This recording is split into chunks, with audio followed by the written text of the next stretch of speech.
Del escritor costarricense Sol Nixon. Radbú, el desalmador. El valle perdió su alma, y una esclavitud moderna llamada vicio fue puesta en libertad. El pueblo inocente fue condenado y recibió casa por cárcel, mientras el fantasma de la delincuencia caminó a la libre por las calles. Con dichos fines, en el vientre de la gran montaña, de forma estratégica y camuflada, había sido construida la factoría del terror. Ahí, a la sombra de lo oculto, de manera clandestina, trabajaba sin descanso el gran Radbú. No era el tradicional científico loco como muchos ya podrán estar pensando, aunque fácilmente pudiera confundírsele. Pero llamarle científico loco a este singular genio sería como querer encajonar a la propia sabiduría y restarle mérito al conocimiento. Su increíble inventiva iba más allá de los límites de la ciencia. Se necesitaba más que un simple laboratorio para concretizar aquellos logros. Eran tan originales y variados sus inventos que parecían tener solo una característica en común: ser exclusivos para la maldad. Radbú nunca dormía, era como un robot de carne y hueso, tan feo como una pesadilla. Tenía un rostro deforme y siniestro, ojos grandes, rojos y desorbitados, y una gran melena gris enmarañada con la que trataba inútilmente de encubrir su gran cabeza. Poseía una sonrisa maquiavélica y perversa, en resumen, un aspecto simplemente repulsivo. Con tan solo mirarle se le ponían los pelos de punta a cualquiera. Tenía un gran desgaste físico, el cual era más que evidente. A sus 23 años de edad, parecía tener 100. Los habitantes del valle lo daban por muerto. Todo gracias a un minucioso y bien elaborado plan de escape que le funcionó de maravilla. Para llevar a cabo dicho plan, lo primero que debió inventar fue el elixir de la muerte simulada. Era una extraña sustancia que le permitió morirse por un día, para luego despertar. Como se sabía non grato ante el pueblo y ocupaba privacidad y tiempo para llevar a cabo sus macabros proyectos, envió un mensaje electrónico que se hizo viral y provocó conmoción a todos sus receptores. El mensaje decía lo siguiente: créanme aunque les cueste. También a mí me costó creerlo. Es increíble. Estoy arrepentido de todo el daño que les he causado. Ahora soy consciente de esto, como también soy consciente que debo pagar. He hecho un recuento de todos mis errores y les doy la razón de su odio hacia mí. Sé que siempre han deseado mi muerte y si estuviera en el lugar de ustedes pensaría exactamente igual. Por eso he querido complacerlos. Hoy, en este mismo instante, envuelvo para ustedes el mejor regalo, mi muerte. Ya no hay marcha atrás, todo está decidido.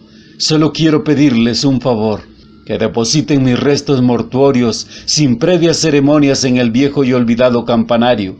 Necesito que mi cuerpo ya sin vida esté a la intemperie y aislado, que nadie se acerque a él durante los 3 días posteriores a mi deceso. La sombra fría vendrá a recogerme, porque es a ella a quien le pertenezco. Me llevará sin dejar rastro alguno. Si quiero insistir en algo y espero lo tengan muy en cuenta, por su propio bien, aunque les carcome el alma el gusanillo de la curiosidad, ni miren ni se acerquen a mis restos mortuorios, porque después de unas horas de haber cerrado mis ojos, el virus de la maldad se estará liberando de mi carne e inevitablemente pudiera contagiarlos. Sé que no lo dirán, y tampoco es necesario que lo digan. Ahórrense la frase que descanse en paz, no la merezco. La lógica sería pronunciarla yo mismo para ustedes, porque ya, a partir de este momento, con mi muerte, empezarán a experimentar ese descanso. ¡Felicidades! Los declaro libres de su peor enemigo. Atentamente, Radbú, el desalmador. ¿Por qué el desalmador?, reaccionó el primer curioso, después de leer aquel mensaje. Creo que ese vocablo ni siquiera existe en el diccionario, afirmó un erudito. Puede ser su apellido, dijo otro. Yo pienso que le iría mejor desarmador. Bueno, si se tratara de un calificativo, opinó una mujer que se llamaba Carmín y que parecía conocerle muy de cerca.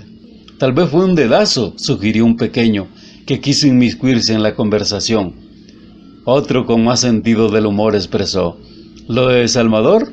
No lo entiendo. Pero lo de Radbú, pareciera que se tratara de un cruce entre rata y buitre». Lo cierto es que nadie lo sabía, pero en aquel simple vocablo existía una fuerte amenaza ubicada por debajo del umbral de la conciencia, o mejor dicho, de forma subliminal. Aquel mismo día, la promesa del regalo ofrecido por Radbú se cumplió. Todo sucedió conforme a lo planeado y gracias a la efectiva acción del elixir de la muerte simulada. El cuerpo ya sin vida fue llevado al viejo campanario y ahí fue depositado. Después de aquel momento, durante mucho tiempo, no se volvió a saber nada de él. Pero a espaldas del mundo y a la sombra del hostil, Radbú trabajaba día y noche sin descanso en pro de la construcción de su original sueño. Solo lo acompañaban sus colaboradores abstractos en su extenuante labor, hasta que por fin la ingeniosa y traumante máquina del desalme se convirtió en toda una realidad. Esta máquina parecía tener vida propia, su aterrador aspecto intimidaba a cualquiera. Su entrada principal semejaba las fauces de un furioso monstruo que escupía fuego. Se veía desafiante la bestia metálica y lucía un hambre atroz. Pero no ahondemos todavía en detalles.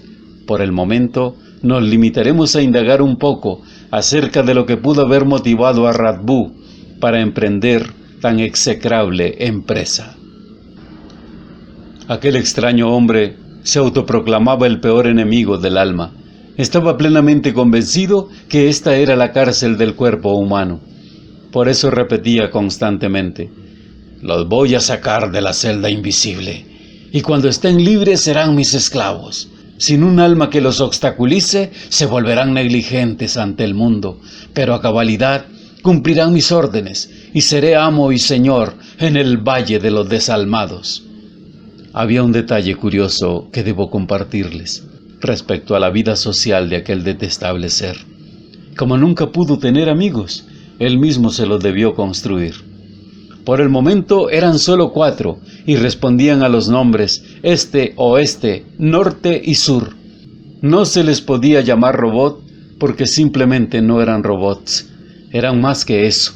Radbú les llamaba demonios reciclados, criaturas dotadas de mentes perversas que alguna vez habitaron cuerpos humanos, personajes oscuros de la historia que exhibieron en vida un alto nivel de inteligencia, pero que solo utilizaron el lado enfermo de su cerebro. Su primera muerte pudo haber quedado inconclusa, pero su huella de sangre quedó marcada en el tiempo. Fueron especialistas en el arte del engaño. Con una mano daban de comer, mientras con la otra extraían la sangre. Sacados de su lugar de descanso y rehabilitados con el hálito artificial, HA, inventado por Radbú. Esos seres asesinos, una vez reciclados, actuaban con mucha precisión y destreza. Eran fieles e incansables, eficientes y reservados. No comían, no dormían, no devengaban salario. Tenían un sinnúmero de cualidades difíciles de encontrar en el recurso humano, palabras de su inventor. Adentrándome un poco en el escenario real de esta historia, trataré de describirles lo mejor que pueda la factoría del terror. Empezaré como es debido por las 2 puertas principales, todo un derroche de ingeniería en la falda de la gran montaña. No existía la menor duda, habían sido construidas por un maestro del mimetismo, toda una vasta lección de camuflaje. Aquellas increíbles puertas superaban en alto porcentaje la eficiencia de los párpados humanos. Su extremada sensibilidad captaba la presencia de un intruso a metros de distancia. Cuando se abrían a altas horas de la noche, eran todo un aterrador espectáculo, eso sí, prohibido al espectador. Eran extraordinarios recursos a favor del mal, los ojos rojos de la montaña. En la antesala de la factoría estaba la falsa corte. Ahí no había magistrado ni abogado defensor. De hecho, a ese extraño lugar solo se llegaría a recoger el título de culpa. La sentencia sería inapelable y la pérdida del alma ineludible. Todo acusado sería culpable sin derecho a demostrar lo contrario. Solo para algunos, antes de la ejecución de la pena, se obsequiaba el comprometedor paseo en la memoria. Para ello, la víctima sería conducida hasta la sala de la proyección. En esa oscura sala había algo parecido a una gran pantalla de plasma, aunque evidentemente no lo era. Tenía el grosor de un fino papel, pero estaba dotada de una gran inteligencia y sensibilidad, y era a lo que Radbú llamaba la mente externa. La voz humana era su comando de control, al cual obedecía con gran precisión. Solo había una extraña silla frente a lo que, para simplificar, llamaremos pantalla. Sobre la silla había un casco muy extraño que simulaba la forma de un cerebro humano. Todo en conjunto se podía confundir con una moderna sala de cine, pero construida a propósito para un solo espectador.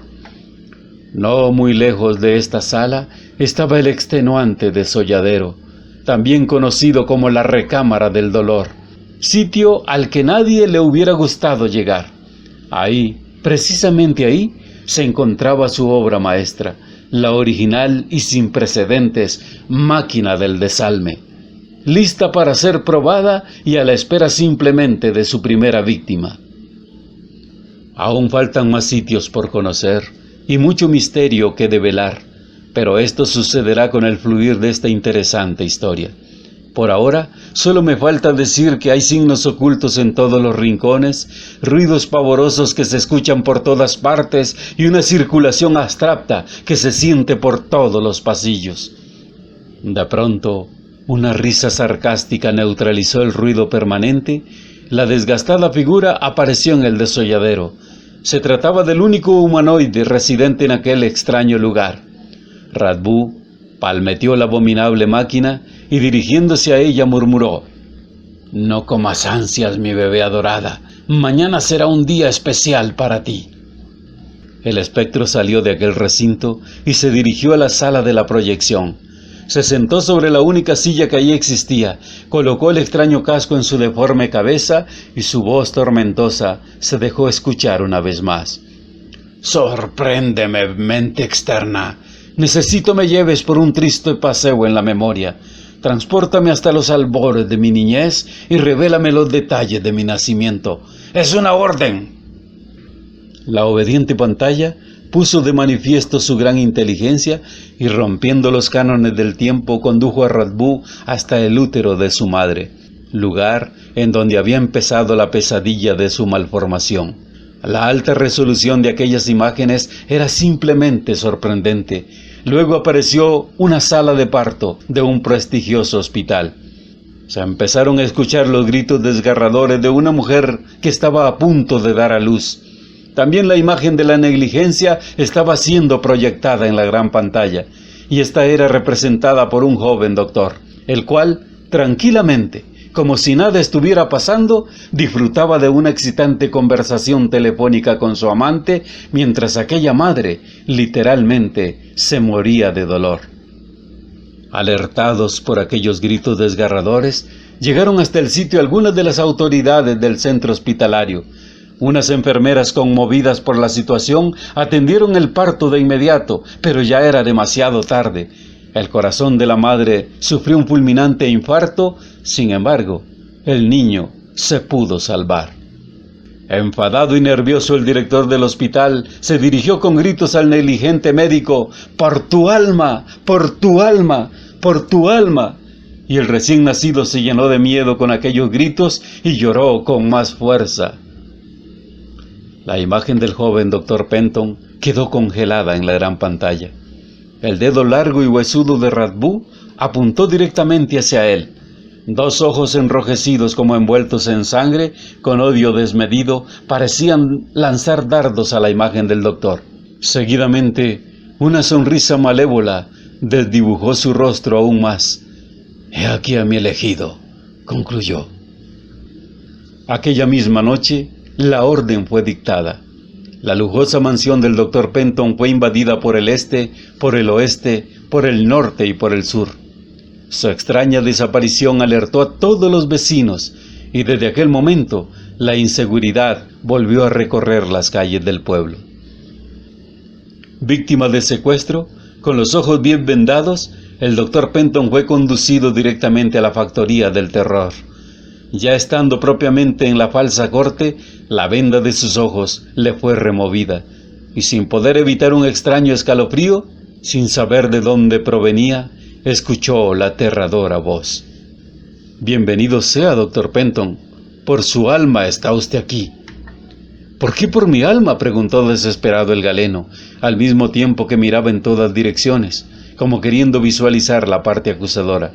«Aquí no existen respuestas», aseveró aquella voz. «A esta corte solo se viene a recoger el título de culpa.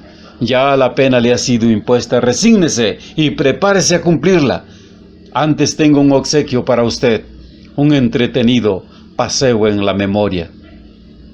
Casi a rastras el médico fue llevado hasta la sala de la proyección. A la fuerza fue sentado en la única silla que allí existía. El extraño casco le fue colocado en su cabeza y por orden de Radbú, quien aún no se había dejado ver por el doctor, la mente externa empezó a proyectar en alta definición aquellas imágenes comprometedoras que el doctor creía ya olvidadas y que recobraban vida para su propio mal. «No fue mi intención», gritaba aquel médico mientras revivía el triste episodio. Más que asustado trataba de justificarse, pero su argumento carecía de sentido. «Yo pagué por ese error», insistía inútilmente el imputado. «Además, me hice cargo de ese niño, me lo llevé a vivir a mi casa». «Por supuesto, señor Penton. Usted y su adorable esposa fueron presionados a adoptar ese pequeño. Excelente propuesta, ¿no? Así fue como conservó su puesto de trabajo en aquella prestigiosa institución. Tampoco quedaría manchada su hoja de delincuencia, pero usted y su adorable esposa nunca se preocuparon por el pequeño Radbú. De hecho, todas sus atenciones estaban lógicamente dirigidas a su hijo del alma, como ambos solían llamarle a su hijo verdadero. Radbú solo recibió maltrato y agresión de parte de ustedes. En su lujosa mansión, ese niño solo fue un rehén del sufrimiento. Ahí se empezó a gestar el temible monstruo que ahora soy. Felicitaciones, Dr. Penton. Trate de reconocerme si es que puede. Le presento su admirable creación». Ante los ojos del médico, que casi se salían de sus cuencas, apareció la espantosa figura de Radbú. Penton no lo podía creer. Literalmente se moría de pánico. En verdad era horrible aquel espectro. Y para agudizar su miedo, se escuchó de repente aquel grito acusador, como un eco que hizo estremecer toda la sala. «¡Por tu alma! ¡Por tu alma! ¡Por tu alma!». El galeno no paraba de temblar, pero lo que menos sospechaba es que aquello solamente era el preámbulo del tormento y que aún faltaba mucho por experimentar. El doctor fue conducido al fatal desolladero. Ahí lo esperaba la espantosa e intimidante máquina del desalme. Luego fue despojado de sus ropas. Ya estando completamente desnudo, Radbú se le acercó con una daga de fuego que empuñaba en su mano izquierda, le abrió una herida en forma de R a la altura del pecho. Su grito desgarrador rebotó en las paredes, se abrieron las fauces del hambriento monstruo que escupía fuego y el cuerpo del galeno fue aspirado con fuerza hacia la hostilidad del vientre metálico. Más gritos espantosos se dejaban escuchar desde el interior. La extenuante experiencia dentro de la máquina infernal tendría que vivirse para ser descrita, pero entiendo que ningún desalmado haya querido revivir semejante experiencia. Minutos después, se abrió la puerta trasera de la máquina. La figura pálida y casi transparente del Dr. Penton salió del interior. Caminaba como un autómata en dirección al trono, donde le esperaba sentado el terrible Radbú. Llevaba en sus manos una extraña burbuja de color gris oscuro, algo parecido a un gigantesco globo, y después de hacer la respectiva reverencia, se la colocó a sus pies. «A sus órdenes, mi señor. Estoy para servirle», confirmó el desalmado. Complacido el inmutable con aquel juguete nuevo, preguntó con un grito emocionado: «¿Quién es el gran Radbú?». Y aquella alma prisionera en la burbuja, con su voz entrecortada, contestó: «El gran Radbú, eres tú». El doctor fue conducido al campo de entrenamiento. Este le colocó la bata fosforescente de la iniciación y Oeste lo condujo hasta el pozo de las aguas oscuras, también conocidas como las aguas del falso entendimiento. Ahí fue sumergido una y otra vez. Todo parecía obedecer a un satánico ritual. Luego le fue inyectado el virus de la maldad. Después de ser bautizado como el doctor de la muerte, fue reubicado a su puesto en el hospital del Valle, dispuesto a trabajar para el nuevo patrón. Todo el pueblo se quedó perplejo al verlo llegar de nuevo, pues al igual que Radbú, ya lo creían muerto, y aunque técnicamente sí lo estaba, nadie lo pudo notar. Ahí mismo fue asediado por la prensa, pero el sigilo que le había sido impuesto no le permitía develar ningún secreto. Era el mismo envoltorio, con diferente contenido.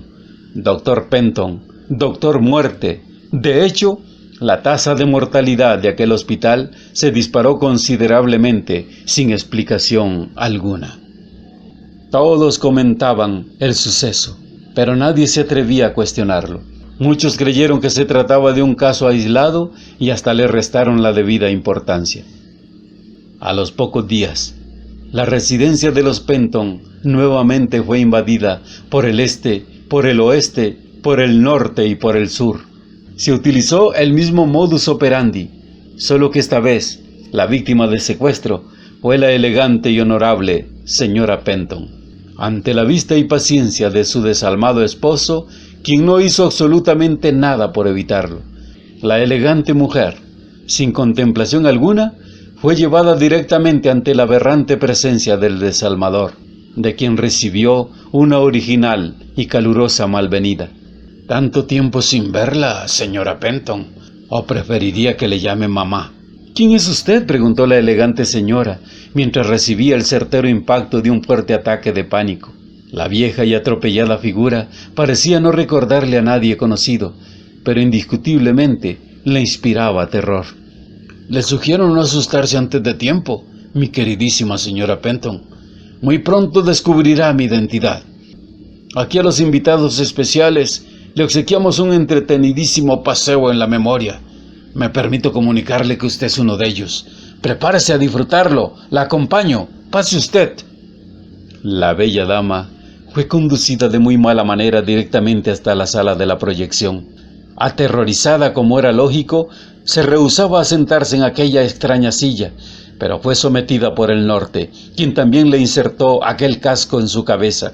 Asimismo, en contra de su voluntad, la respetable señora Penton fue conducida por la mente externa por aquel extenuante paseo en la memoria. Como protagonista, se veía muy feliz en la gran pantalla, pero como espectadora, en aquella silla no hacía más que llorar, sobre todo cuando veía la imagen de su hijo mientras jugaba con él. Era su hijo del alma, lo que más amó en la vida. Qué hermoso se veía aquel pequeño, finamente vestido y siempre rodeado de juguetes caros, mientras, por el contrario, a muy poca distancia, otro niño no tan agraciado como el primero, más bien sucio y harapiento, sin juguetes, sin amor, no paraba de llorar. «¿Se divierte, mamá Penton?», inquirió el desalmador, mientras la invitaba a seguir disfrutando de su entretenido paseo. «Por favor, quiero irme de aquí», gritaba mientras lloraba la espantada mujer. Pero la función aún no había terminado. La proyección continuaba revelando las constantes agresiones hacia el pequeño Radbú. Eran ejecutadas sin contemplación alguna por la señora Penton. Contrastaba radicalmente con las caricias y besos que le daba a su hijo verdadero. «¿Por qué usted a mí no me quiere? Y a él sí», preguntaba el agredido. Y la doliente respuesta no se hacía esperar. «Porque tú no eres más que un bastardo. En cambio él es el hijo de mi alma, de mi alma, de mi alma». Aquel eco fue sembrado como una semilla de odio hacia el alma en la mente fértil del pequeño Radbú. «Quiero irme a mi casa. No soporto estar aquí», suplicaba inútilmente la elegante dama. «¿Y perderse lo mejor de esta historia? ¿Cómo cree?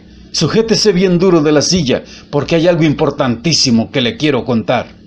En ese momento, Radbú le hizo arrancado el casco de su cabeza y se lo colocó en la de él. El comando de su voz emitió una nueva orden, Sorpréndele, mente externa, cuéntale mi gran secreto a esta detestable mujer. La turbadora escena apareció en la gran pantalla. Un niño finamente vestido estaba bañado en sangre, tirado sin vida al pie de unas escaleras, mientras en la parte superior de la misma escalera otro niño, con cara de venganza y mal vestido, exhibía una malévola sonrisa mientras festejaba su debut como asesino. ¡Maldito! ¡Maldito! Fuiste tú quien mató a mi bebé. Te odio, Protervo, te odio. Asesinaste al hijo de mi alma. El esperpento reía a carcajadas, mientras la desesperada señora Penton estaba al borde de un colapso. La risa y los lamentos se escuchaban por toda la factoría. Aquella mujer, casi sin aliento, fue conducida hasta el fatal desolladero. A él esperaba inquieta la máquina del desalme. Este la sostenía mientras Ur la despojaba de sus finas y lujosas prendas de vestir. Dejaba al descubierto su aún escultural figura, la cual nunca antes había sido sometida a tanta falta de pudor y humillación. Radbú, implacable como siempre, marcó a la bella dama con su daga de fuego. Su inicial quedó estampada en su pecho bien formado. El cuerpo hermoso y desnudo fue engullido por la fauces de la hambrienta máquina y una nueva burbuja oscura, muy parecida a un globo, rodó a los pies del fantasma gris. «A sus órdenes, mi señor», reverenció la señora Penton con un nuevo tono de voz. Luego recibió la fosforescente capa de la iniciación. «¿Quién es el gran Radbú?», preguntó nuevamente el esperpento, y contestaron a dúo las almas prisioneras. «El gran Radbú, eres tú».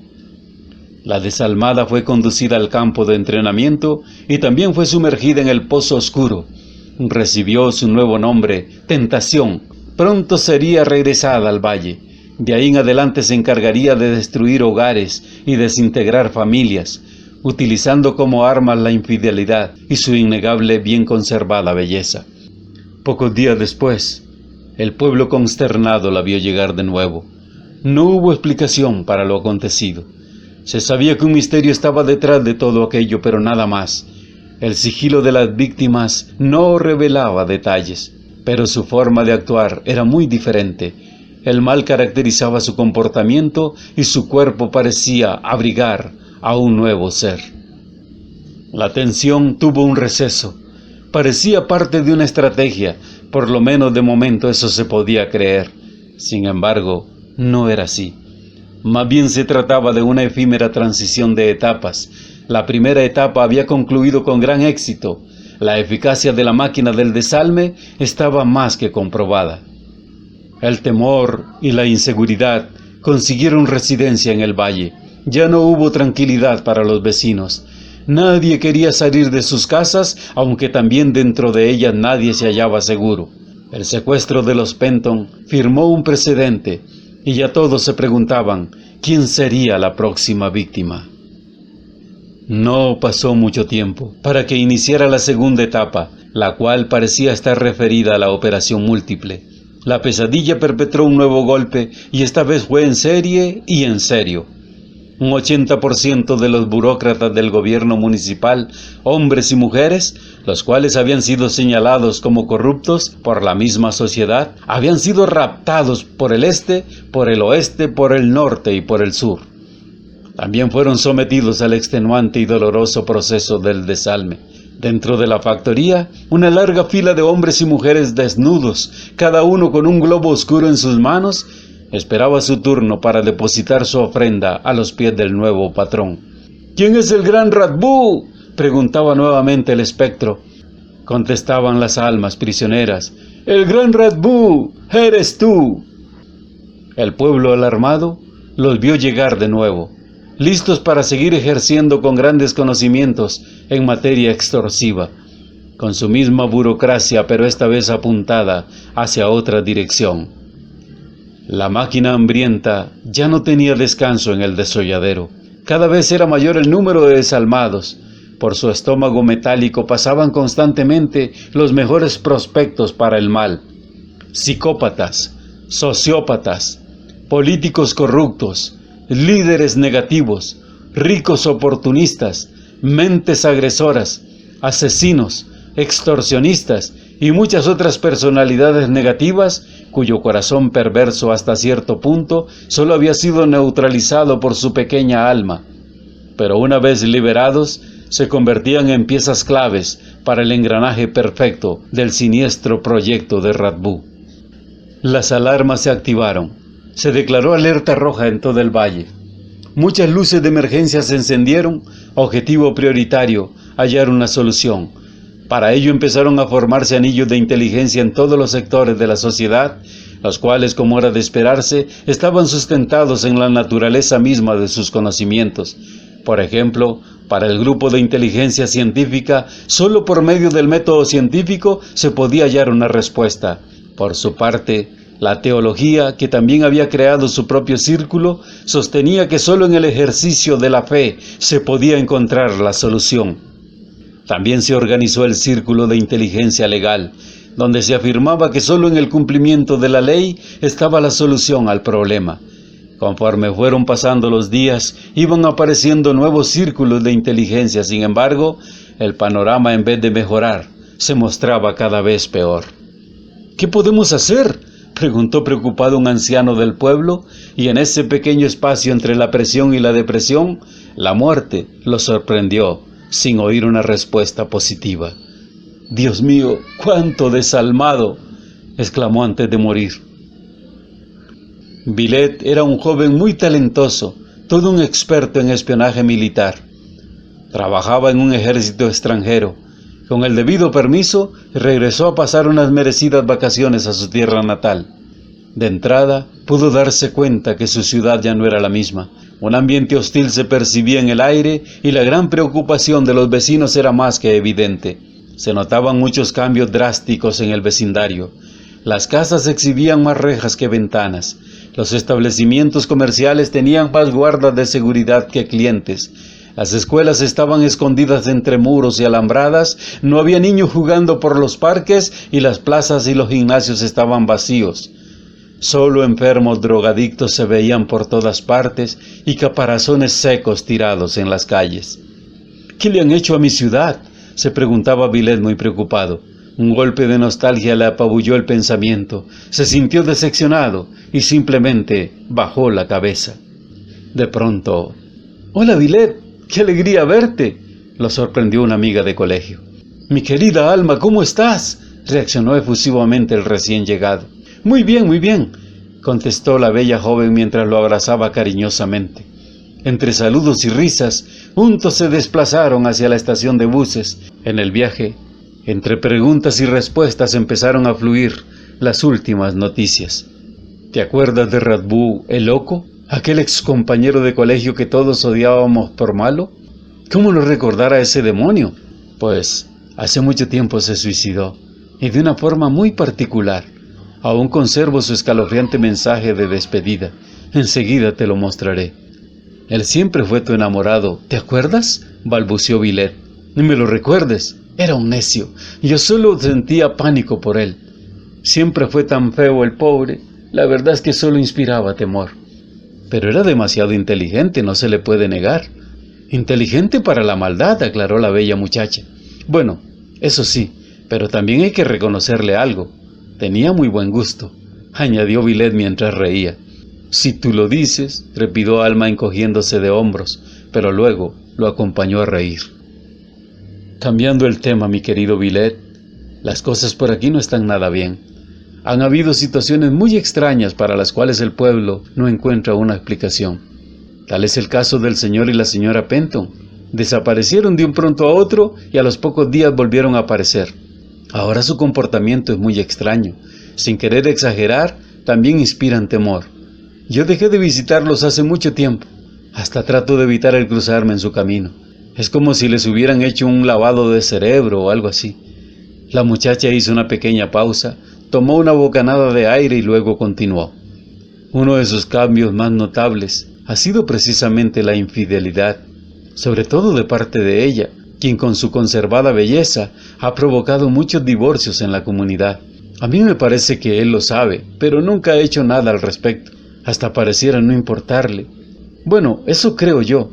Oh, perdón, Villet, qué vergüenza, eso es cosa de ellos. No tengo ningún derecho de inmiscuirme en sus asuntos personales, concluyó muy apenada la bella joven. Pues permíteme decirte que sí nos interesa. Son datos muy valiosos para la investigación. Ya sabes, la mejor forma de descubrir un culpable es precisamente estudiando minuciosamente a sus víctimas. Y si éstas están vivas como en este caso, mucho mejor.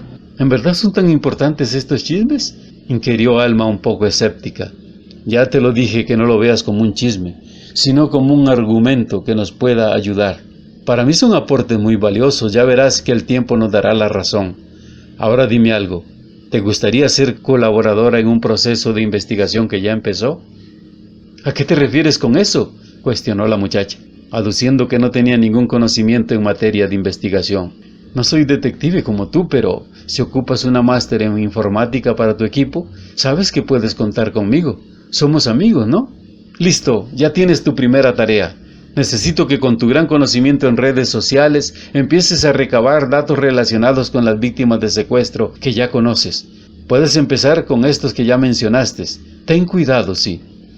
Entendido, nos vemos. La bella muchacha bajó del autobús, pero su mente continuó con él.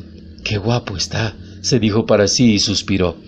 Villette se quedó en el asiento, pero su corazón desabordó con ella el autobús. Los secuestros cada vez se volvieron más frecuentes. Hasta en plena luz del día ya tenían su lugar. Aquellos malditos seres parecían invisibles ante los ojos del pueblo, y el número de desalmados se incrementaba cada vez más. Conviviendo con ellos, ya no había tranquilidad.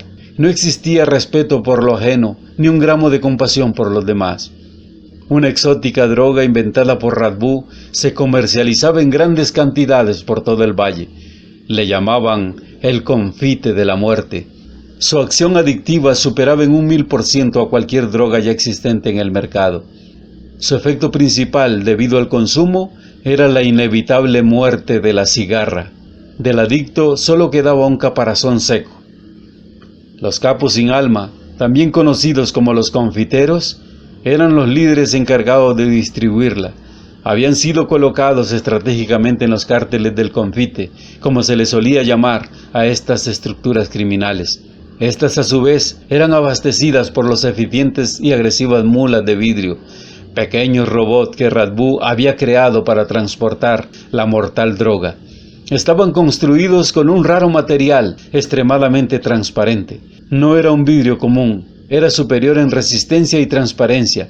Eso les permitía pasar inadvertidas ante el ojo humano. Por cierto, a estas instancias, Radbú ya trabajaba en la construcción de un nuevo amigo, al cual le llamaba el sopilote recolector. De él les hablaré más adelante.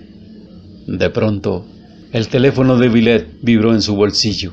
¿Aló? ¿Quién habla? Villette, soy Alma. Necesito que vengas a mi departamento lo antes posible. ¿Qué pasa, mi amiga? ¿Estás corriendo algún peligro? Villette, aquí todos corremos peligro, pero este no es el caso. Solo quiero que veas algo muy interesante que nos pueda ayudar un poco en nuestra investigación. Magnífico, voy para allá. Bueno, aquí te espero. No pasó mucho tiempo para que pudieran reunirse. Veremos qué me tienes, dijo el joven ansioso. No sé si coincidimos que esto sea importante, pero yo lo veo así. Adelante, amiga, ¿de qué se trata? Mira lo que acabo de encontrar. Alma le mostraba en su computadora el perfil de una mujer que se hacía llamar Tentación. ¡Oh, caramba! Pero si es la misma señora Penton.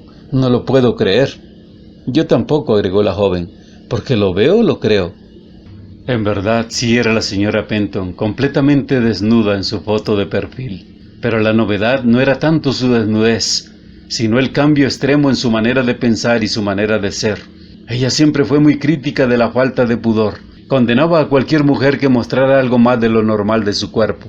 Siempre se había caracterizado por ser una mujer glamurosa y recatada. Ahora simplemente parecía ser otra persona. Villette, que era muy observador, notó algo más en aquella foto. La señora Penton trataba de ocultar algo en su pecho con su mano derecha. Por su sexto sentido, le entró curiosidad por saber de qué se trataba y como parte de un plan le envió una solicitud de amistad. Luego solicitó una cita amorosa con ella, la cual la guapa mujer aceptó. De todas formas, Alma sabía que aquella honorable señora siempre le había manifestado su gran admiración hacia el joven Villette.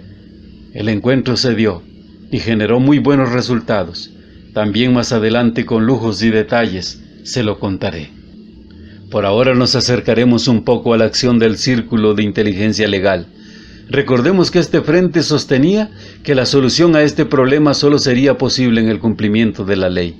El círculo estaba debidamente conformado por honorables magistrados de la corte, abogados, detectives y un gran cuerpo policial, entre otros. Muchos de ellos aún no habían sido contaminados por el virus de la maldad. En contraparte, se sospechaba de algunos infiltrados que sí tenían muy claro cómo y para quién trabajaban. Estos se valían del soborno y del tráfico de influencias para entorpecer el funcionamiento de este frente de investigación. Por eso, la lucha era constante, un duelo entre corrupción y honestidad. Mientras unos se esforzaban por hacer cumplir la ley, otros optaban por manipularla a su favor. Por eso tardaba más un delincuente en ser atrapado que en volver libre a las calles otra vez. Tras las rejas un inocente ocuparía su lugar. Por cierto, cerca del portón de entrada a la fiscalía, un grafiti enunciaba acertadamente: prohibido generalizar. Continuando con el balance de las buenas y malas noticias, una muy buena surgió de la fábrica de armería justificada, liderada por el sorprendente científico sin nombre. Ya había sido probada la efectividad de un gran invento llamado la pupila indiscreta, PI, y el no menos innovador misil matarrobot, MMR. Se dice que con la PI, hasta los malos espíritus perderían protagonismo, y que este era el instrumento con el cual hubiera soñado cualquier cazafantasma. A golpe de vista parecían lentes de contacto, pero al ser colocados en los ojos se podía ver hasta lo inimaginable. Con este novedoso artefacto, lo mismo era el día que la noche, y hasta las partículas del aire se podían individualizar. Solo la piel humana parecía constituirle una barrera. Por cierto, gracias a la pupila indiscreta y al no menos efectivo misil matarrobot, la primera mula de vidrio ya había sido capturada. Volviendo al caso de la señora Penton, la cita con Villette se concretó. Verdad irrefutable, su atracción hacia el joven Villette no se originaba desde el alma, sino desde su apetito sexual. Sin embargo, el joven no tenía ningún interés en satisfacer los deseos de la carne. Su verdadera misión tenía otro objetivo y otra realidad. «Hola, mi sueño, ¿qué deseas de mí?», preguntó la señora Tentación al verlo, mientras ponía de manifiesto su gran técnica en materia de seducción. «Siempre había soñado con este momento», afirmó el joven aparentando gran interés. «¡Qué bien!», asintió ella. «Entonces juntos despertaremos a la realidad».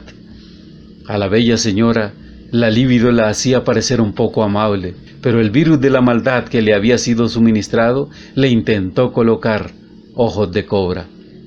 Villette trataba de aprovechar cada minuto con preguntas muy bien formuladas. Más que una excitante conversación amorosa, aquello era un interrogatorio profesionalmente estructurado. La mordedura de la serpiente parecía inevitable. El cotejo cada vez se volvía más complejo. Aquello era como una danza protagonizada por el bien y el mal. La señora Tentación tomó la iniciativa y empezó a desnudar al atlético cuerpo de Villette. Las manos del joven parecían tener un solo objetivo: descubrir el pecho de aquella mujer. Pero ella se rehusaba a llegar hasta ese punto. Le era más fácil despojarse de las otras prendas de vestir que de esa en particular. Mientras tanto, Alma estaba comiendo ansias en su departamento, el cual estaba ubicado muy cerca de la residencia de los Penton. Se le veía temerosa y preocupada, pues sabía del peligro que corría su amigo Villette. De pronto, se le vino una gran idea a la cabeza y creyó necesario ponerla en práctica cuanto antes. Justo en el momento en que Villette pudo descubrir la cicatriz en forma de R en el pecho bien formado de aquella mujer, sonó la alarma de su celular. El joven aprovechó la oportunidad. Se disculpó con la señora Penton, quien trataba de encubrir su furia y su malestar. «Lástima, se me acaba de presentar una emergencia». El joven rápidamente se puso su ropa y huyó de aquel lugar. Atrás quedó una cobra enfurecida que quería morderse sola, mientras destilaba gota a gota su veneno mortal. Con mucha cautela, Villette fue a esconderse al departamento de su amiga. Una vez cerciorado de no haber sido vistos, empezaron a comentar lo fructífero del plan. «Espero no haber sido imprudente con mi llamada. se disculpó Alma con el rostro muy sonrojado. Para nada, amiga, no pudiste haber sido más oportuna. Tu llamada entró en el momento justo, ya casi caía en las garras de esa mujer. Villette, que era muy observador, descubrió una nota de celos en el rostro sonrojado de su amiga, pero trató de disimular la situación. ¿Pudiste averiguar algo?, preguntó Alma, como queriendo desviar la conversación. Más de lo que te imaginas. Tenía una cicatriz en el pecho, propiamente una inicial. Tal vez solo sea un tatuaje, planteó ella. No, amiga, te equivocas. No se trata de un simple tatuaje. La inicial es una R y parece haber sido hecha en contra de su voluntad. Además tiene un odio desmedido hacia esa cicatriz. Entonces debe haber sido su raptor quien la marcó. Lo mismo pensé yo, y voy a confesarte algo más. Si no fuera porque Radbú ya está muerto, pensaría que esto es obra de él. Es exactamente la misma señal que este agresor siempre utilizó para identificar sus obras de maldad. Alma no pudo evitar que un extraño escalofrío le erizara la piel. Sabía de lo que ese demonio, aún estando muerto, podría ser capaz. Mi queridísima Alma, se me ocurre otro plan, pero necesitaremos de otra mujer para llevarlo a cabo. ¿De qué se trata?, indagó Alma. De una cita con el doctor Penton. Puede ser que tenga la misma señal. Tienes razón, pero ¿por qué tendríamos que buscar a alguien más? Tú ya corriste tu propio riesgo, ahora me toca a mí. No, es demasiado riesgo para ti, jamás lo permitiré. Alma sonrió y sin necesidad de ser tan observadora descubrió una nota de celos en el rostro de su amigo, pero al igual que él, trató de disimular la situación.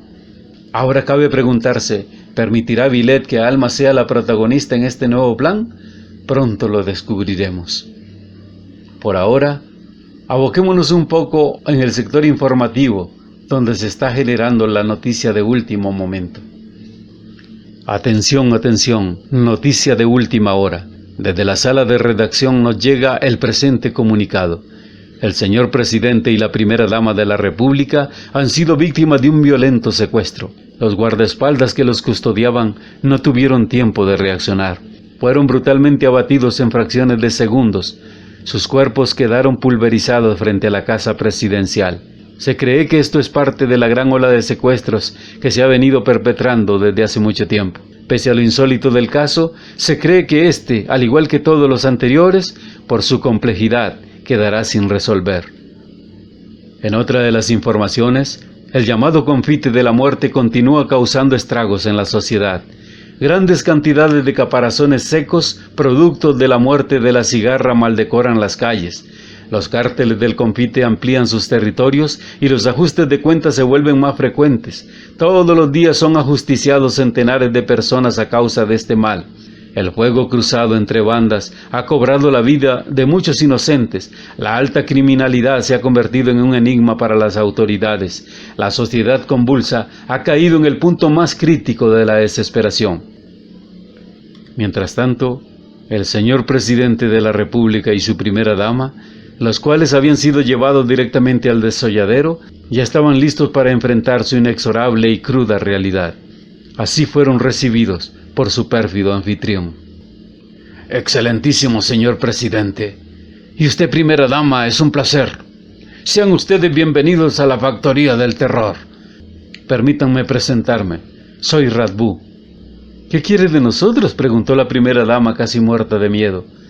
Pero el cruel espantajo, que solía disfrutar al máximo la fatalidad de sus víctimas, se abstuvo de contestar. El señor presidente respiró profundo y también preguntó: ¿se puede saber de qué se trata todo esto? ¿Y si existe alguna posibilidad de negociación? No soy de explicaciones, menos de negociaciones, respondió el energúmeno. De ustedes solo me interesa el alma, y no por lo que vale, sino por lo que estorba. Solo prescindiendo de ella serán de mi entera utilidad. Dicho esto, sacó la espada de fuego y ordenó desvestirlos. Ahí mismo y sin más contemplaciones, procedió a estamparle su inicial. Pero el corazón de la mujer, que dicho sea de paso era muy bondadoso, no resistió la impresión y se detuvo. Ni siquiera dio tiempo para el doliente marcaje. Su cuerpo sin vida rodó por el piso, mientras el de su esposo fue absorbido por el ardiente vientre de metal. «Maldita sea, me acaban de robar un alma», aseguró el vituperable. Luego se encaminó al trono y se sentó a esperar un globo especial. Extasiado con su nuevo regalo, Radbud se distrajo más de lo debido. En verdad, el alma de aquel presidente era un tesoro difícil de encontrar. En vista del papel tan importante que el nuevo desalmado desempeñaría como presidente del Valle de los Desalmados, tomó la decisión de prepararlo personalmente. Gracias a la distracción de Radbud, Ninot, la primera dama que solo había sufrido un desmayo, aprovechó el descuido de Radbud y escapó por la salida secreta, la misma por donde los había hecho ingresar a la factoría. Con mucho esfuerzo y con mucha fe, logró llegar al convento del valle, y con el consentimiento de la Madre Superiora y del Padre Teos, se refugió en ese lugar. Allí estuvo escondida durante mucho tiempo, y aprovechó para reactivar su sueño de ser religiosa, vocación que desde niña creyó tener. A los pocos días, el desalmado señor presidente, ya debidamente entrenado por el mismo Radbud, volvió a su silla presidencial. Ahí mismo fue abordado por la prensa. Señor presidente, ¿quién pagó por su rescate y por qué su esposa no regresó con usted? Otro reportero también preguntó. Disculpe, señor presidente, ¿conoce el nombre de su raptor? ¿Cree usted, señor presidente, que su secuestro y el de muchos otros tengan alguna relación con el narcotráfico? ¿Tiene usted alguna solución para este gran problema que aqueja al país?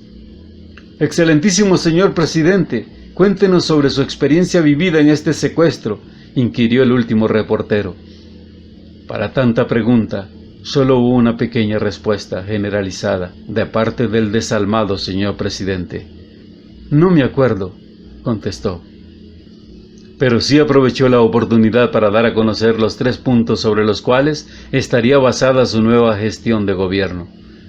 Primero, gobernar desde la mente, no desde el alma, porque los sentimentalismos son los que provocan mayores errores administrativos. Segundo, aumentar los impuestos a la canasta básica y apelar a la bondad del contribuyente, porque esta es la mejor forma para acabar con los pobres.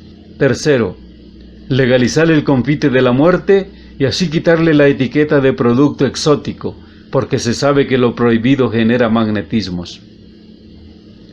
Pero la paciencia del pueblo era una bomba de tiempo a punto de estallar. De hecho, algunos vecinos ya estaban tomando la ley en sus manos, y ya muchos delincuentes estaban siendo vapuleados por la misma gente de la comunidad. ¿Supieron lo del sacatripas? Ayer lo encontraron muerto colgado en un árbol en el Parque de la Unión, comentó un vecino. ¿Y quién era ese tal sacatripas?, preguntó el señor Gutiérrez. Un asesino en serie que vivía en San Ismael. Tenía apenas 14 años y ya cargaba a sus espaldas más de 20 asesinatos. Se dice que hasta mató a su propio hermano, porque le había robado un confite de la muerte. Dicen que su juguete preferido era una hoz. Se la había regalado su padrino, el capo confitero, minutos antes de morir. ¿Y qué es una hoz?, indagó Felipe, un joven que también escuchaba detenidamente la conversación. Es una especie de machete curvo como una sierra, con los dientes hacia atrás. Con él perforaba el vientre de sus víctimas y al alarlo nuevamente les extraía sus vísceras. ¡Oh, qué horror! Con razón le llamaban el sacatripas, externó el señor Gutiérrez. Pero, ¿por qué se suicidó?, volvió a preguntar el joven Felipe, aún más preocupado. Aparentemente no fue un suicidio. Parece que fue la misma gente del pueblo de San Ismael que lo ultimó. El delincuente muchas veces fue detenido, pero por su corta edad lo volvían a dejar libre. Oh, es una triste realidad, pero por muy desalmado que haya sido, era solo un niño. Dejarlo en libertad no fue la mejor opción, lamentó el señor Gutiérrez. Se dice que desde que era un bebé ya presentaba una conducta indeseable, que por su mal comportamiento debió ser expulsado de la escuela de forma permanente. A esa corta edad ya había acabado con todos los perros y gatos del vecindario. Muchos psicólogos quisieron ayudarlo, pero él nunca se dejó ayudar. Pese a no llevar en su pecho la marca de Radbud, en verdad aquel joven sí era un desalmado. Su madre fue una abogada muy reconocida, pero también muy cuestionada por la sociedad. Se desempeñó como alcaldesa del pueblo de San Ismael y también fue raptada por Radbud. Sufrió el proceso de desalmación. Cuando la metieron a la máquina del desalme, tenía 8 meses de embarazo. El niño que llevaba en sus entrañas nació sin alma dentro del vientre de metal. Fue un doble regalo para el terrible desalmador. También al pequeño le fue inyectado el virus de la maldad, y pronto se convirtió en un asesino en serie. Fue conocido como el sacatripas de San Ismael. Era demasiado sangriento y Radbú se complacía mirando su accionar. Cambiando de tema, en el hospital del Valle la prueba de fuego llegó para Alma, quien por su propia decisión había aceptado el reto.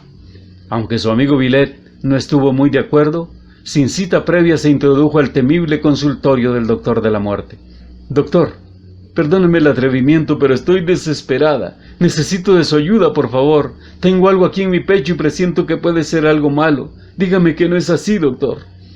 Con mucha naturalidad, Alma puso su pecho al descubierto y los ojos al doctor se le quisieron salir, porque aunque él estaba más que acostumbrado a esas situaciones, era imposible que tanta belleza pudiera pasar inadvertida.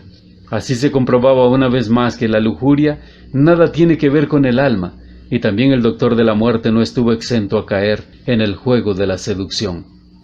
Pero su mente enferma intentó llegar más allá, y se arrancó su camisa con fuerza. Sin darse cuenta de que ese era el objetivo, dejó al descubierto la inconfundible marca de Radbú. Luego intentó violar a la muchacha, pero un grupo de policías que habían sido alertadas por Villet pudieron capturar a aquel psicópata, el cual desde hacía mucho tiempo venía siendo investigado como sospechoso de muchos delitos. Villet, muy asustado, se llevó a Alma para su departamento y entre ellos empezó una fuerte discusión. «Te lo advertí que no fueras, pero no hiciste caso», le reprochaba con furia Villet. «¿Me escuchaste tú a mí cuando traté de impedirte que fueras a visitar a la señora Penton?», replicó Alma muy enfadada. «Ambos corrimos nuestro propio riesgo, ¿no es así?», añadió. «Sí, tienes toda la razón», respondió Villet. «Pero ¿qué hubiera hecho yo si te hubiera pasado algo malo? No me lo hubiera podido perdonar jamás, sin embargo, reconozco que yo fui el de la idea». El muchacho bajó la cabeza y humildemente le pidió perdón. Alma se le acercó y mientras le acariciaba sus cabellos le preguntó: «¿En verdad te importo tanto, Villet?». «Más de lo que te imaginas», le contestó. La discusión tomó otros matices y sus labios se unieron en un ardiente beso, con la excusa de evitar más palabras. La atracción entre ellos siempre había existido, pero nunca se habían dado una oportunidad. Aquella noche se volvió especial y pasaron tantas cosas que en algún momento tenían que pasar. El verdadero amor es así, prevalece ante cualquier circunstancia y llega cuando menos se le espera. Mientras tanto, allá en la factoría, otra sarcástica idea se concretizaba en manos del desalmador. Recordemos que él mismo se había prohibido la amistad con los humanos y para tener amigos él mismo se los debió construir. Pero había una verdad irrefutable en él: si no se quería ni a sí mismo, ¿cómo iba a pretender querer a alguien más? No obstante, había creado a un nuevo amigo, el zopilote recolector. Él sería el encargado de conducir la carroza fúnebre, con la cual se recogerían los caparazones secos, valioso material para reciclar. La aterradora apariencia del zopilote recolector tenía un gran propósito. Si algún desafortunado lo sorprendía en su labor, sufriría un fuerte ataque de pánico, y éste le podía causar hasta la muerte, y si lograba sobrevivir, se le crearía un trauma a tal grado que no se atrevería ni siquiera a describirlo. Esto contribuiría en gran parte con su anonimato.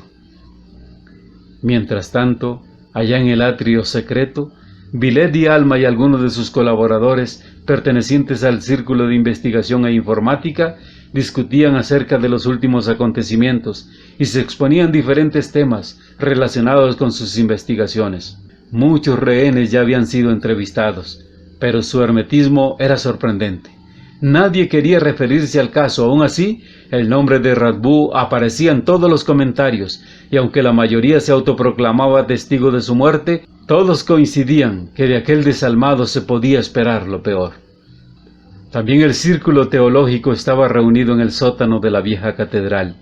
Teos y una comitiva conformada por las autoridades eclesiásticas, entre ellos obispos, sacerdotes, pastores y exorcistas, buscaban una solución mediante el ejercicio de la fe. También se discutía un tema muy delicado. En todos los cementerios del valle Se estaban profanando algunos sepulcros. Muchos cadáveres habían sido extraídos de su hogar de descanso, y lo más extraño es que los cuerpos robados pertenecían a grandes personajes negativos que siempre se habían caracterizado por su alto grado de criminalidad. No sabían por quién ni para qué, pero era lógico que su propósito no podía ser para nada bueno. Por eso oraban a su Todopoderoso y le pedían intervenir ante la devastación a que estaba siendo sometido el pueblo de Dios. Otras reuniones tenían su lugar en la Facultad de Ciencias. Afanados científicos especializados en sus diferentes ramas como la química, la física, la biología, la genética, la robótica y muchas otras más, realizaban sus propios esfuerzos sumergidos en sus grandes laboratorios, con el fin de encontrar alguna solución. También en la conflictiva calle 12, mucha gente del pueblo se había reunido. Algunos planeaban seguir tomando la ley en sus manos y hacerle frente ellos mismos a la delincuencia, de la cual decían ya estar hartos. Pero otros opinaban que esa no era la mejor solución, porque para eso estaban las autoridades. Todos estaban enfrascados en aquella discusión acalorada cuando de pronto apareció el infaltable, el loco Esdras, con su ya trillada frase: «Conozco la solución». «¡Cállate, loco!», lo increpó la gente. A Esdras nadie lo tomaba en cuenta. Poseía la virtud de lo insignificante. Quizás su aparente locura era la clave de su libertad. Además era ciego, pero esto lo agradecía constantemente, aduciendo que sus ojos estaban exentos de la contaminación visual. Afirmaba también que solo había aprendido a observar la realidad, que había encontrado cura en su locura, y al marcharse remataba con su frase: «Conozco la solución». Pero en verdad la solución se veía muy distante. Nuevos altercados se volvían a presentar. La lucha territorial encrudecía la violencia y el asfalto constantemente se teñía con sangre. Los asaltos a mano armada cada vez se volvían más frecuentes y su nivel de crueldad cada vez era peor. Ejemplo, la dolosa experiencia vivida por el señor Rael, quien fue un vecino del pueblo, un hombre de 2 metros de altura que fue reducido a solo 60 centímetros. Vivió atado a una silla de ruedas mientras esperaba el castigo a sus agresores, aunque en su corazón dijo haberlos perdonado. La noche de su tragedia se dirigía a su casa, que quedaba cerca de la línea por donde pasaba el viejo tren. Luego de haber cerrado el negocio de su padre, se llevó consigo el dinero realizado durante el día y parte de la noche, para hacer el depósito bancario al día siguiente. Unos desalmados lo siguieron y lo asaltaron. Le propinaron una brutal golpiza que lo dejó inconsciente, pero a aquellos desalmados no les bastó con aquel reprochable acto, sino que también pusieron su cuerpo sobre la línea del tren para hacer creer a las autoridades y al pueblo que solo se trataba de un accidente ferroviario. Contaba el maquinista que aquella noche oscura tuvo una corazonada que algo malo podía pasar. Él y su esposa, que lo acompañaba, notaban algo extraño en el ambiente, una misteriosa sensación muy difícil de explicar. A petición de su esposa, el maquinista conducía aquella máquina con gran lentitud. De pronto, vieron a cierta distancia un bulto atravesado sobre la línea del tren. «Lo que cuesta detener un tren en marcha cuando la distancia de frenado es corta», comentaba el maquinista. «Pero lo logramos. Nos bajamos para ver de qué se trataba, pero solo era una bolsa de basura. Entonces decidimos continuar, y esta vez con más lentitud todavía. Luego otra bolsa de basura nos hizo detenernos nuevamente. «Nos están tomando el pelo», me aseguró mi esposa. «Eso parece», le contesté. «Puede ser que nos estén queriendo asaltar», dijimos al mismo tiempo. Entonces aceleré aquella máquina y nos desplazamos a gran velocidad. De pronto otra bolsa se divisó a la distancia, pero ya no nos quisimos detener. Estábamos demasiado cerca cuando descubrimos que no era una bolsa como las anteriores. De hecho, no era una bolsa de basura. Aún me parece estar oyendo los dolorosos y escalofriantes gritos de don Rael, cuando el tren le amputó las 2 piernas, concluyó muy consternado el maquinista. Por eso los habitantes del valle vivían en completa desesperación. Pero también los títeres de la droga ya se estaban eliminando entre ellos. Parecía no haber espacio para una vida tranquila. El día se despedía con grandes devastaciones, pero el siguiente venía con mayor atrocidad. Por cierto, aquella misma noche tuvo lugar otro escalofriante acontecimiento. Vaya imprudencia. Una pareja de adolescentes, mientras hacían el amor sobre una banquilla del viejo parque, murieron en pleno acto bajo un fulminante ataque de pánico al ver pasar la carroza fúnebre que era conducida por el espeluznante sopilote recolector. A la mañana siguiente, un medio de comunicación amarillista publicó una más entre tantas mentiras. Pareja de adolescentes copulaban mientras esperaban su muerte por envenenamiento autoprovocado, al sentirse incomprendidos y rechazados por la sociedad y sus propias familias. Muchas mulas de vidrio habían sido capturadas, y esto en cierta forma empezaba a inquietar a Radbú, pues presentía que mucho material que él había inventado lo estaba reutilizando el enemigo en la creación de nuevas armas. En verdad no estaba equivocado. Nuevas ideas surgían de la iluminada mente del científico sin nombre y de su eficiente equipo constructor. Por cierto, sé que algunos a estas alturas ya se estarán preguntando, ¿por qué el científico sin nombre? ¿Cuál será la verdadera identidad de esta lumbrera? Se dice que este joven científico nació y creció en la Facultad de Ciencia de una prestigiosa universidad, y que fue el valiosísimo producto de un ambicioso experimento llamado la esperma potenciada. Un viejo y reconocido científico de fama internacional especializado en la rama de la genética fue el encargado de realizar dicho experimento. Su madre fue un vientre artificial, y este primer experimento concluyó con gran éxito.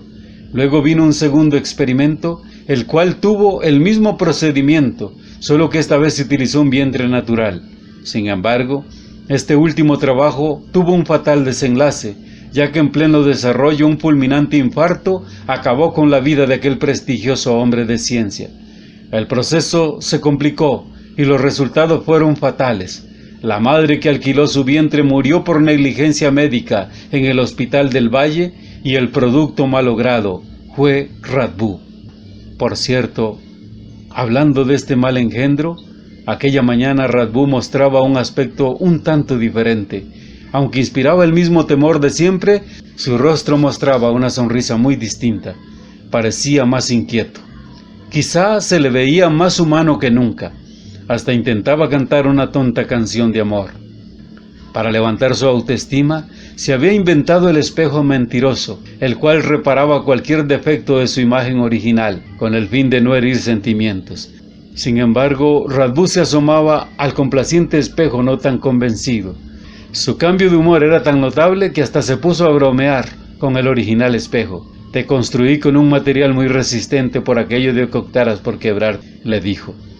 Luego sonrió y después, tratando de ensayar una danza ridícula, se marchó hasta la sala de la proyección. Colocó el extraño casco en su cabeza y al dirigirse a la mente externa le solicitó un recuerdo muy especial. La imagen de Alma apareció en la gran pantalla. Se veía extremadamente bella, siempre con aquella sonrisa a flor de labios. Era todo un diamante de colección. Su excitante figura no pasaba inadvertida ni siquiera ante los ojos de aquel desalmado. Radbú siempre estuvo locamente enamorado de ella. Sus ojos se mostraban paralizados ante tanta belleza, mientras su atropellado pensamiento se traducía en las siguientes palabras: cambiaría todas las almas que he coleccionado por esta alma en especial. Sería la realización de mi más grande sueño. De pronto añadió en voz alta: Radbú el desalmador con alma, paradójico, pero no suena tan mal. No cabía ninguna duda. Todo apuntaba a que Alma sería la próxima víctima del secuestro.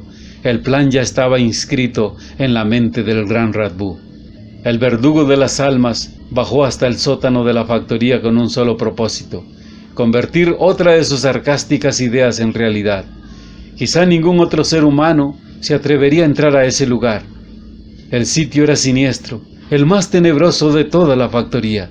Una población de malos espíritus parecía alojarse ahí. Pavorosas esculturas se veían por todas partes, por momentos parecían cobrar vida. A veces se escuchaban terribles gritos como lamentos. De vez en cuando una bandada de murciélagos cortaba el aire. Una extraña luz se apagaba y se encendía y llenaba de suspenso aquel lugar.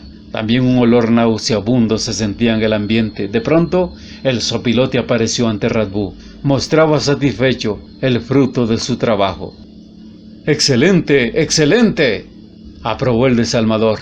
La bodega estaba atiborrada de caparazones secos, productos de la muerte de la cigarra, y esto hablaba de la eficiencia del terrible recolector. «Tengo mucho material para reciclar», afirmó el creador a la criatura. El sopilote intentó sonreír, pero no sonrió, simplemente porque no sabía sonreír. Radbú minuciosamente revisó uno a uno los caparazones secos. Buscaba en ellos ciertos rasgos y características especiales.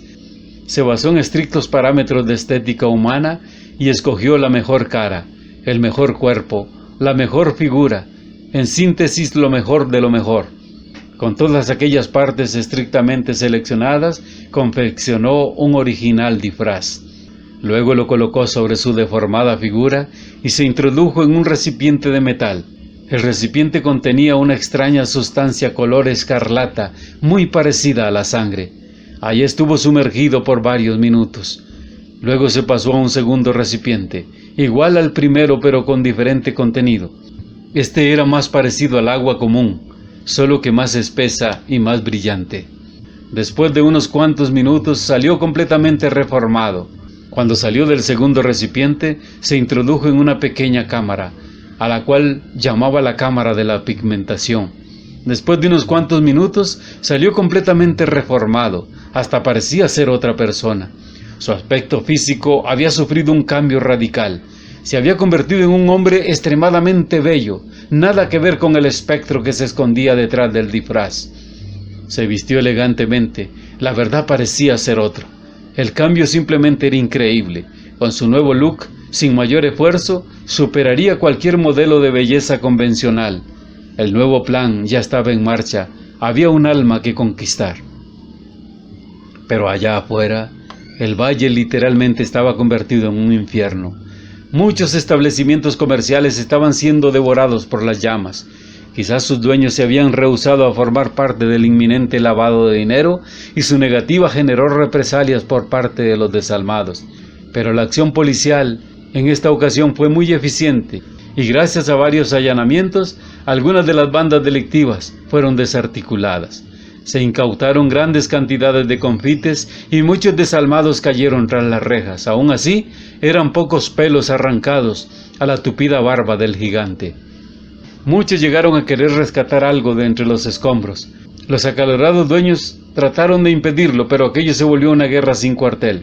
De pronto apareció el infaltable, el loco Gesnas con su frase «Conozco la solución». «¡Cállate, loco!», le gritó la turba acalorada. Fue entonces cuando un arma de destrucción masiva les puso tapaboca a todos. Como siempre, solo el loco salió ileso. Quizá era tan insignificante que ni siquiera la muerte lo tomaba en cuenta. «¡Caramba! Este mundo sí está loco», masculló el sobreviviente y arropado en su tiniebla se alejó, no sin antes replicar «Conozco la solución». Amaneció de nuevo. El sol sin egoísmo esparció su luz sobre el valle. Alma abrió la puerta de su departamento y quedó sorprendida. Un hermoso ramo de rosas apareció ante sus ojos. No tenía remitente, solo una extraña tarjeta con un pequeño texto que decía «¿Quieres ser mi alma?». Cuando Alma vio aquello, inmediatamente pensó que solo se trataba de una broma de su amado Villet. Enseguida lo llamó para agradecérselo. «Gracias por la sorpresa, mi amor. Bien sabes que las rosas son mi debilidad». «¿De cuáles rosas me hablas?», preguntó Villet muy extrañado. «No te hagas, solo tú conoces mis debilidades, y las rosas que me enviaste son preciosas. También, respecto a la pregunta que me haces, si quiero ser tu alma, no hace falta una respuesta, bien sabes que sí lo soy». «Alma, mi amor, yo no te he enviado ninguna rosa, ni te he hecho tal pregunta. Es obvio que nos pertenecemos el uno al otro. ¿De dónde inventas esas cosas?». «No estoy inventando nada. Un ramo de rosas llegó hasta la puerta de mi departamento. Pero si no fuiste tú, entonces, ¿quién sería el que me las envió?». Las agujas del reloj renunciaron por un instante a su rutina giratoria. El tiempo, muy cansado, se tomó un poco de tiempo para descansar. Las campanas de la iglesia tararearon un canto casi olvidado, mientras una migración de garzas blancas cruzaba la hostilidad del valle, sin pensar en detenerse como en otros tiempos. Esto hacía suponer que tampoco las golondrinas vendrían a vacacionar este verano. Era como si al mismo valle le hubieran robado el alma. Los robles de sabana se volvieron egoístas con sus flores, al igual que las cortezas amarillas, las cañafístulas y los citavos. Hasta el mismo río había decidido secarse antes de tiempo, igual que el pasto y las madreselvas. Incluso las hortensias, las rosas y los crisantemos se veían como manualidades de cartón desteñido. Los anturios parecían corazones disecados, signos elocuentes de la naturaleza que nadie hasta el momento supo interpretar. Pero extrañamente aquel paradójico día no hubo brotes de violencia por ningún lado. De una forma inexplicable no hubo muertes que lamentar. Nada hubo que apuntar en la página de sucesos. La única noticia relevante fue la circulación de un bellísimo automotor por las calles de la ciudad. Este era conducido por un varón elegantemente vestido, cuya belleza física era simplemente impresionante. ¿Quién será?, preguntaban los vecinos. «Debe ser un ángel», contestó vislumbrada una mujer. «No me inspira nada de confianza», murmuró Villette al verlo pasar. Alma, con mucha prudencia, simplemente optó por guardar silencio. A la mañana siguiente, un nuevo ramo de rosas apareció en el mismo lugar. «Para mi Alma», decía la nueva tarjeta. Recrudeció la violencia, las agujas del reloj retomaron su rutina giratoria. El Valle de los Desalmados otra vez se volvió a convertir en un infierno. La violencia nuevamente transitaba por las calles. Nuevas muertes, nuevos altercados y nuevos cuerpos desnudos saliendo del desolladero para colocar más globos a los pies del espectro. El confite de la muerte estaba más cotizado que nunca. Las arcas de la factoría estaban saturadas de dinero, pero cabe recalcar que aquella riqueza no tenía ningún valor económico para el desalmador. Lo único que sí le producía satisfacción era el poder arrebatárselo de las manos a su enemigo y el derrame de sangre provocado en dicha acción. Mientras Radbú reía en su recinto secreto, los terribles confiteros se eliminaban entre ellos para ampliar sus territorios. Unos pocos peces gordos también disfrutaban escondidos en sus cuevas, estateados con el vino de su fiesta temporal. Sus pobres familias habían sido condenadas a vivir en el limbo del peligro, donde tenían todo sin tener nada.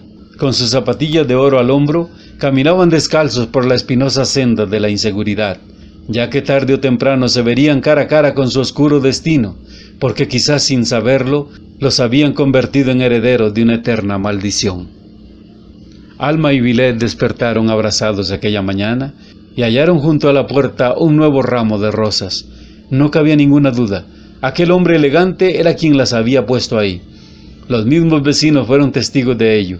La bella pareja salió a las calles a buscar más información relacionada con aquel extraordinario visitante.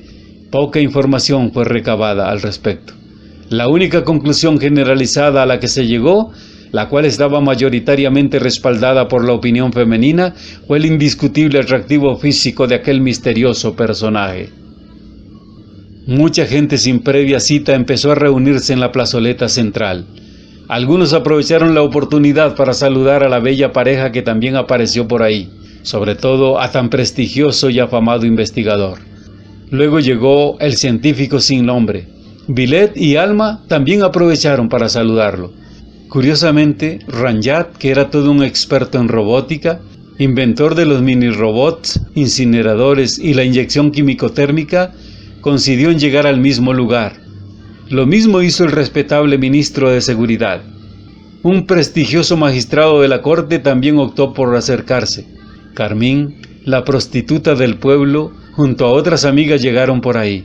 Médicos campesinos, profesores, albañiles y muchas otras personalidades inexplicablemente se dieron cita en el mismo lugar.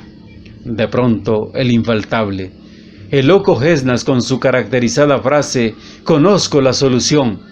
Muchos de los presentes al oírlo, cansados de su estolidez aparente y pertinaz necedad, optaron por callarlo, pero Villette detectó una extraña lucidez en su locura y preguntó: «Esdras, ¿a qué solución te refieres?» «Vaya, por fin un oído atento ante tanta sordera popular. Mas no los culpo. Es el ruido del mundo el que distrae al ser humano y no le permite escuchar su voz interior. Y si primero no aprendemos a escucharnos a nosotros mismos, menos vamos a aprender a escuchar a los demás. Pero hoy no se trata solamente de oír y escuchar. Juntos vamos a aprender a interpretar. Precisamente una de las voces más difíciles de interpretar es la voz de la naturaleza, porque ésta se traduce en signos de los cuales hay mucho que aprender.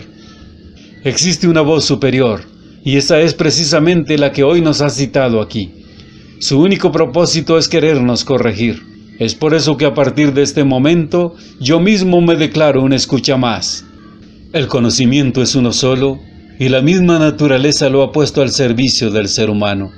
Pero el hombre en su terquedad lo ha segregado, y ha hecho de él un rompecabezas muy difícil de armar. Hoy por hoy, todos somos portadores conscientes o inconscientes de alguna de las partes de este gran conocimiento. Existen 3 herramientas esenciales que pueden contribuir en el armado urgente de este rompecabezas. Ellas son el esfuerzo, la unidad y la disposición. Parecieran simples, pero son difíciles de manejar. Es el propio individuo en su prepotencia quien las ha hecho complicadas. Para la naturaleza, el ser humano es un todo. El concepto de individuo tiene otra connotación. Es por eso que la consecuencia de los actos humanos siempre será colectiva, y el éxito de la especie jamás será individual.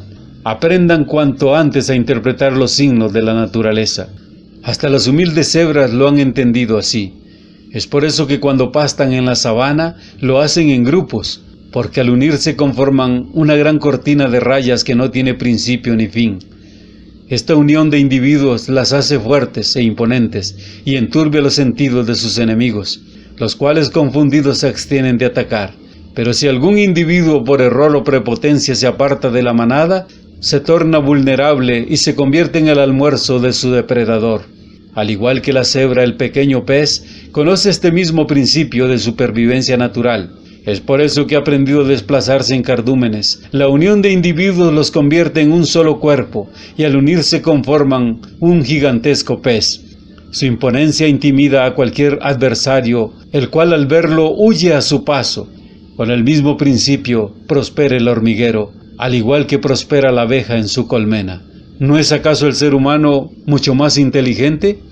Sin embargo, sigue comportándose como individuo y continúa arrancándole partículas al conocimiento universal.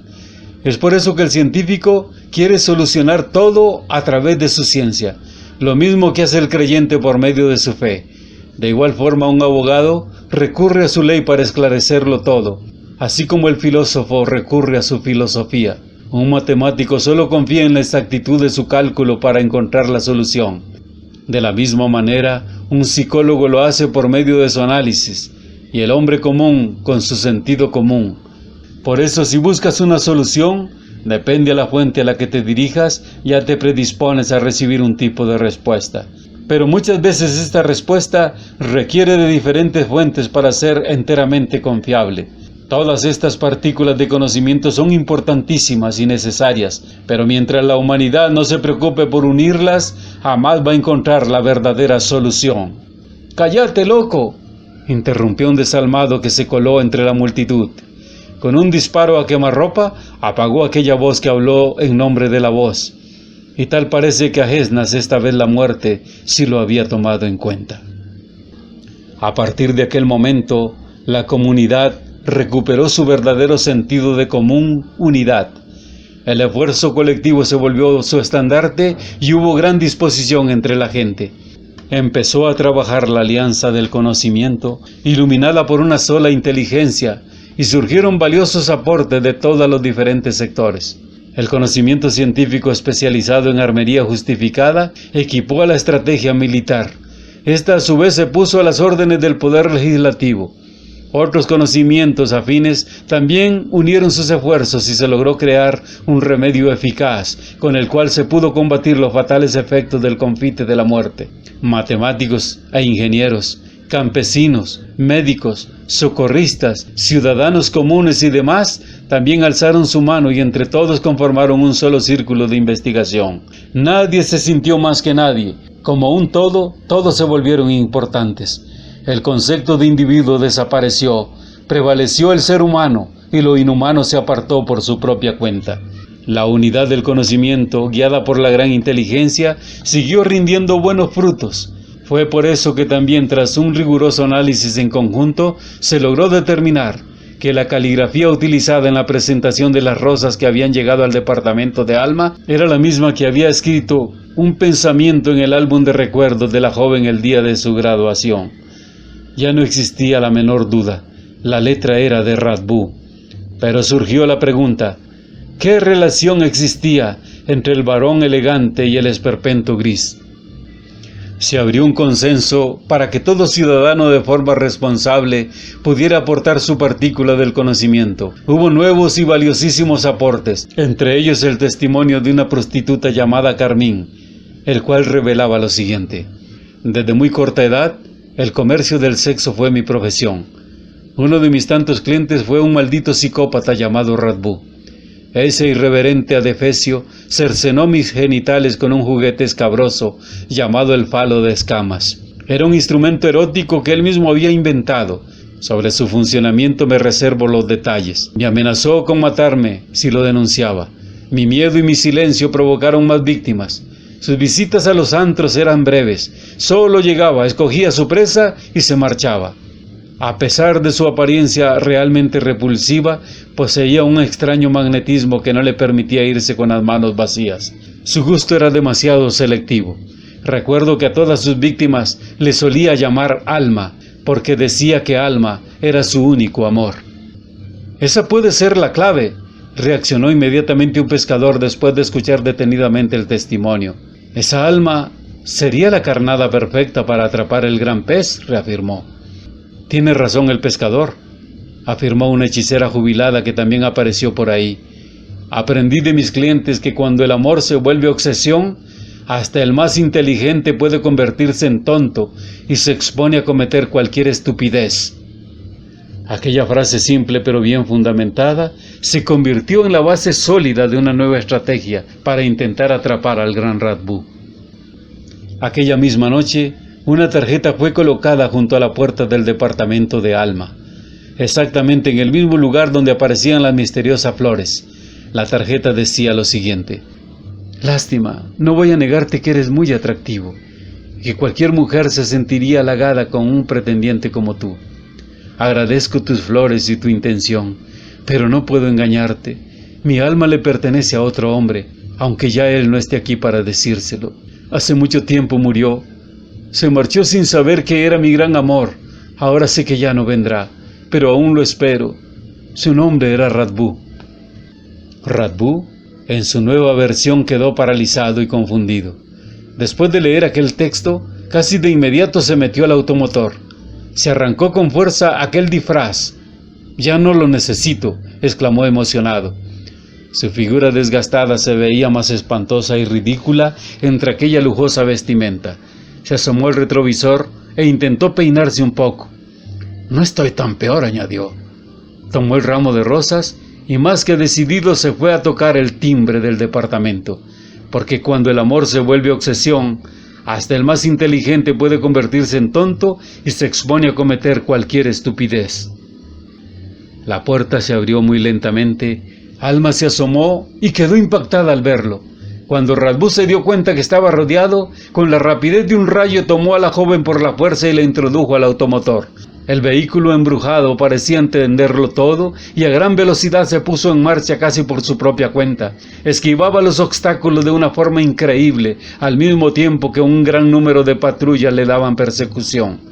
Hubo un gran despliegue policial, se hizo hasta lo imposible por detenerlo, pero aquel automotor siniestro parecía tener alas y como por arte de magia, de pronto desapareció. «¡Diablos! ¡Ese maldito se robó mi alma!», expresó con gran tristeza el joven Villet. El secuestro de la bella joven acaparó la atención de todos los noticieros. La triste noticia voló por todo el valle y llegó hasta los oídos del padre Teos. Alma siempre había sido su mejor amiga y su estado de ánimo se vio muy afectado. Optó por bajar a la capilla, apoyado en su fe, elevó una oración por su amiga Alma. De pronto una religiosa entró al santo lugar. Era Sor Ninot, la ex primera dama de la República. «Perdón, padre, ¿podemos hablar?» «Hija, ¿aquí o en el confesorio?». inquirió el padre Teos, evidentemente decaído. Quiero renunciar al secreto de confesión. Esto puede contribuir al rescate de Alma, porque yo también estuve secuestrada en ese mismo lugar. Se llama la Factoría del Terror. Está escondida en el vientre de la gran montaña. Radbud también se esconde en ese recinto secreto. También estuve en el desolladero, padre. Se encuentra en el corazón de la factoría. Precisamente en ese sitio es donde se encuentra la maldita máquina del desalme. Mi ex esposo y todos los que han sido secuestrados, es ahí donde han perdido su alma. Solo Dios pudo haberme salvado de tan terrible experiencia, padre. Se me eriza la piel con solo recordar. Tranquila, hija, te entiendo. En verdad solo Dios pudo haberte ayudado ante tal situación. No llores, ya pasó. Minutos después, el padre Teos, Ninot y otras autoridades eclesiásticas también decidieron integrarse a la Alianza del Conocimiento. Mientras tanto, allá en la factoría, la bellísima Alma enfrentaba su peor pesadilla. Radbud con sus grandes inventos trataba de impresionarla y su acoso se volvía insoportable. Con aquel mismo propósito, la llevó hasta el desolladero y presumió al presentarle su obra maestra, la sorprendente máquina del desalme. «No trates de impresionarme», dijo Alma, «porque entre más te conozco, más te aborrezco». «Tu alma me pertenecerá», afirmaba el adefesio extasiado en su locura. «Pronto seré un desalmado con alma, ya lo verás. Primero muerta, antes que pertenecer a un demonio como tú. Te desalmaré, gritaba el desalmador, y la abominable máquina parecía entenderlo todo, y se ponía cada vez más inquieta. Mientras tanto, allá afuera, la operación rescate ya se había puesto en marcha. Las tropas de la Alianza como un todo se desplazaron con paso firme hacia la gran montaña. Pero antes, debieron librar grandes batallas en contra de sus enemigos. Las huestes sin alma trataban de obstaculizar su paso y ponían una férrea resistencia. Aquellos enfrentamientos eran todo un derroche de tecnología. Las armas eran súper sofisticadas en ambos frentes de batalla. Pero la Alianza del Conocimiento, guiada por la gran inteligencia, se mostraba imbatible. Los peces gordos, junto con sus herederos, se vieron obligados a salir de sus cuevas. Ellos y los demás confiteros también fueron abatidos. También las aguerridas mulas de vidrio entraron en combate. Estaban dotadas con grandes poderes. Aquí la lucha parecía mucho más equiparada, pero gracias a las pupilas indiscretas y a los misiles matarrobot, también fueron exterminadas por completo. Ya se veía más cerca la gran montaña, la cual se notaba mucho más imponente, rodeada de nubes muy extrañas. El innegable poder de una pupila indiscreta destrozó el anonimato de sus sensibles ojos rojos. Apareció el nuevo ejército de demonios reciclados, dirigidos por el este, por el oeste, por el norte y por el sur. Aquí el enfrentamiento se volvió más complejo. La Alianza del Conocimiento se vio obligada a cambiar el chip de su orden de batalla.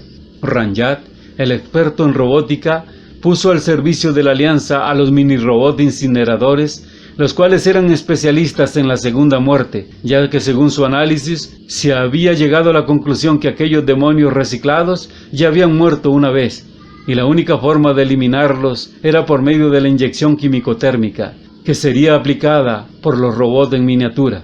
Estos eran como una especie de mosquitos metálicos, autodirigidos, con programación previa. Con ellos se aplicaba la dosis directamente a la víctima y segundos después ésta explotaba y quedaba reducida a cenizas. Fue así como ese aterrador y aguerrido escuadrón de demonios reciclados también tropezó con su exterminio. Mientras tanto, dentro de la factoría, la obsesión de Radbud era tal que ni siquiera se había dado cuenta de lo que estaba sucediendo allá afuera y continuaba cometiendo estupideces. Alma se veía aún más desesperada. El acoso del fantoche se volvía interminable. Sentado desde su trono le ordenaba desvestirse mientras trataba de intimidarla con su daga de fuego. A ratos la amenazaba, a ratos intentaba seducirla. Parecía que el protervo se estaba volviendo más loco. Estas eran sus palabras: «Con la R poderosa autografiaré tu pecho, para que todos conozcan a quién le perteneces. Una vez que libere tu cuerpo, me pertenecerá por completo, y así podré hacer con él lo que me venga en gana. Soy amo y señor del valle y extenderé mis dominios más allá de las fronteras. Pronto todos aclamarán mi nombre y haré del mundo un nuevo imperio, el imperio de los desalmados. Acéptalo, mi querida alma, no tienes otra alternativa. Pídeme el mundo y lo pondré a tus pies. Para eso soy el gran Radbú. Hasta las mismas almas prisioneras lo saben. Que lo escuchen tus propios oídos. ¿Quién es el gran Radbú?, preguntó el vituperable. Pero extrañamente, esta vez las almas prisioneras no contestaron. Entonces Radbú con mucha furia se levantó del trono y quiso averiguar el porqué de su silencio y preguntó de nuevo: ¿Quién es el gran Radbú? Pero tampoco hubo respuesta de parte de las almas. Con un certero golpe derribó la puerta blanca que estaba detrás del trono y el energúmeno se introdujo en el túnel de las almas. Alma se quedó atónita al ver la gran cantidad de burbujas donde estaban las almas prisioneras. De pronto sonó la estridente alarma de la factoría. Un gran ejército ingresaba por los ojos rojos de la montaña.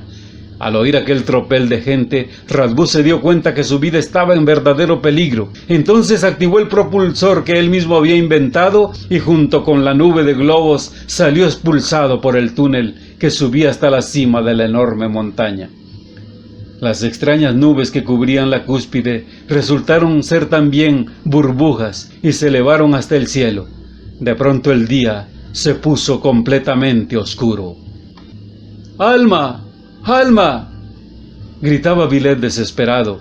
Alma al verlo corrió a su encuentro, pero su cuerpo frío se desplomó entre sus brazos, y fue hasta horas después que la bella muchacha despertó en el hospital del valle. «Mi amor, ¿te sientes bien?», preguntó el joven aún muy consternado. «Él está ahí, yo sé que él está ahí», aseguraba Alma mientras miraba muy nerviosa a través de la ventana.